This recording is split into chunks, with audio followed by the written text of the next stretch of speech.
সূর্য ওঠার সঙ্গে সঙ্গে জঙ্গলে চারদিকে আলো ছড়িয়ে পড়ছে। এক মিষ্টি খরগোশ, সাদা নরম লোমওয়ালা, লাফাতে লাফাতে বের হল খাবার খুঁজতে। দূরে পাখিরা ডানা মেলে উঠছে, কিচিরমিচির শব্দ করছে, গান গাইছে। খরগোশ হঠাৎ এক সিংহকে দেখে ভয় পেয়ে যায়। কিন্তু সিংহটা আসলে একেবারেই রাগী না, বরং হাসি মুখে বলে, ভয় পেও না, আমি তোমার বন্ধু হতে চাই। খরগোশ অবাক হয়ে যায়। সিংহ যদি বন্ধু হতে চায় তবে তো দারুণ ব্যাপার। তারা দুজন হাঁটতে হাঁটতে দেখে এক পাখি জালে আটকে গেছে। পাখিটার ডানা নড়ছে না, সে ভয়ে কাঁপছে। খরগোশ ছোট হওয়ায় জালের ফাঁক কেটে পাখিকে মুক্ত করে। পাখি খুশিতে উড়ে যায় এবং কৃতজ্ঞতা জানায়।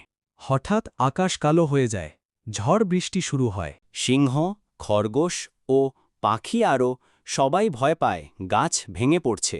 সিংহ বড় বলে খরগোশ আর পাখিকে তার গুহায় নিয়ে যায়। সিংহ, খরগোশ ও পাখি আরও সবাই মিলে নিরাপদ থাকে।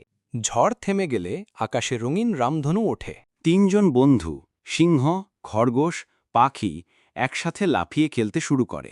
জঙ্গলের সবাই দেখে, বড় হোক বা ছোট, শক্তিশালী হোক বা দুর্বল, একসাথে থাকলেই বন্ধুত্বে সুখ আসে।